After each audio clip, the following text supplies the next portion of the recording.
नमस्कार, मी अर्चना पाटील। माझ्या YouTube चॅनलमध्ये तुमचं खूप खूप स्वागत। तर आज आहे शिवजयंती आणि झेंडा कसा घरच्या घरी तयार करायचा तो व्हिडिओ मी तुम्हाला दाखवणार आहे। व्हिडिओ जर आवडला तर व्हिडिओला लाईक, शेअर आणि सबस्क्राइब करा। चला तर आपण झेंडा कसा कट करायचा आणि कसा शिवायचा ते बघूया। तर त्याच्यासाठी आता आपण हे 1 मीटर कापड घेतलेलं आहे। हे बघा, हे 1 मीटर असा कपडा आहे। तर एक आपल्याला मोठा झेंडा शिवायचा आहे आणि जर तुम्हाला लहान शिवायचा असला तर ह्याच्यापेक्षा तुम्ही निम्म कापड घेऊ शकताय। हा मोठा शिवायचा आहे त्यामुळे मी 1 मीटर कापड घेतलेला आहे। आता हे इंचात किती इंच आहे बघायचं आपण। हे 40 इंच कापड आहे। तर आता ह्याचं आपण हे असं तुम्ही बघा, प्रत्यक्ष ह्याची मी अशी घडी घातलेली आहे 1 मीटर कापडाची। असा घडी घालून आपण त्याचा मध्य करायचा आहे आणि मध्य केल्यानंतर पुन्हा आपण अशी ह्याची एक घडी घालायची। ही घडी घातल्यानंतर हा इथं असा ह्याचा मध्य येतोय। तर ह्या मध्यापासून आपण असं तिरकी इथं रेष मारून घ्यायची।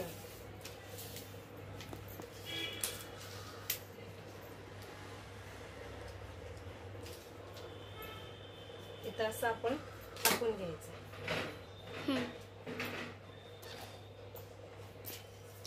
तर हा इथं आपण ही मध्य काढलेलं आहे, इथून असं आपण ही आखून घ्यायचंय।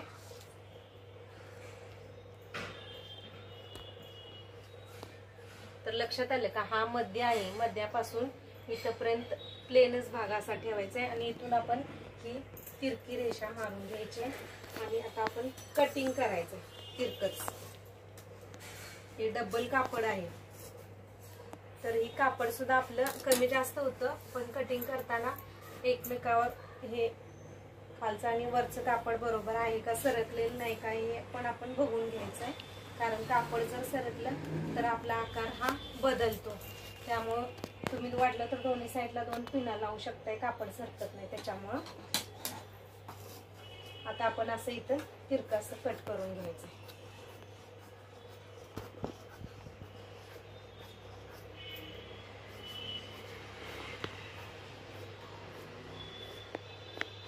तर आता हे आपलं असं कट झालेलं आहे।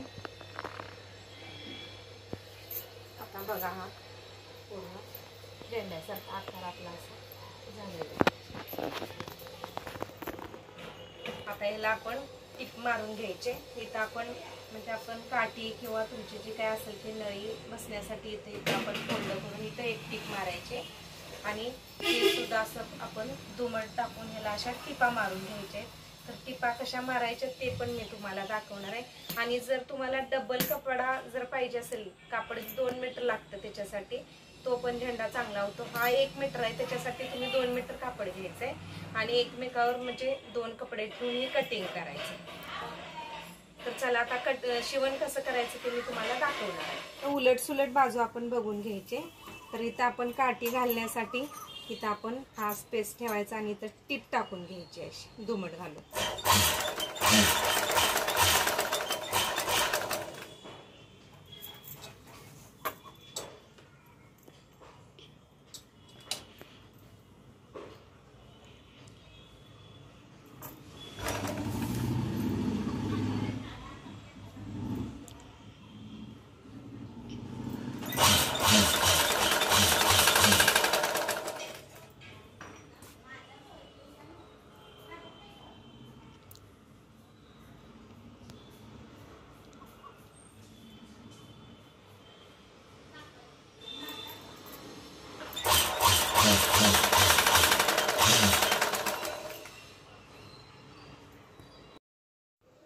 जर आपल्याला ऐन वेळी विकत झेंडे नाही मिळाले तर आपण अशा पद्धतीने घरच्या घरी कटिंग करून सुद्धा आपण शिवू शकतो।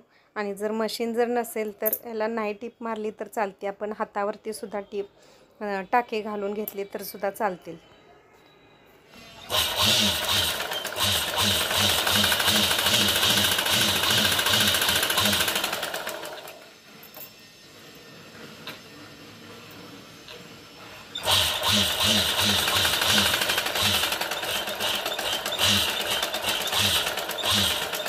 इथं आता आपण डबल टिप मारून घ्यायचे, कारण हे आपण म्हणजे उसवण्याची शक्यता आहे।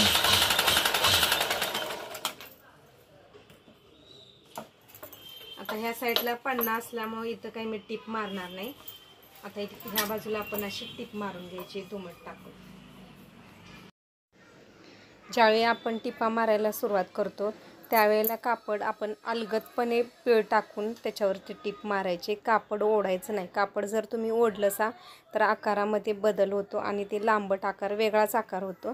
त्यामुळे अलगदपणेच टिप मारायचे म्हणजे आकारही दिसायला चांगला दिसतो.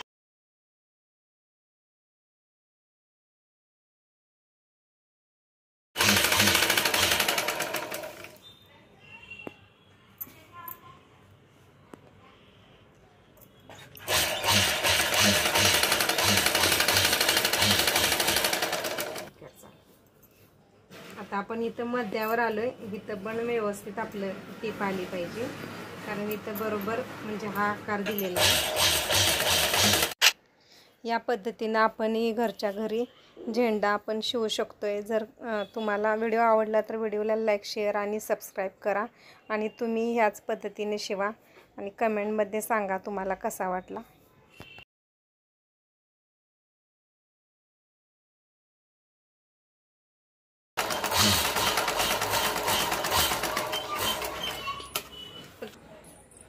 तर आपला अशा प्रकारे हा झेंडा तयार झालेला आहे. ह्याच्यामध्ये आता आपण काठी घालून घ्यायचे. तर आता तुमच्याकडे जे काय असेल ते काठी असले तरी चालते, नळी असले तरी पण चालते. आता माझ्याकडे काठी नाही त्यामुळे मी नळी घालणार आहे त्याच्यामध्ये आणि हे असं आपण ह्याच्यामध्ये घालून घ्यायचं.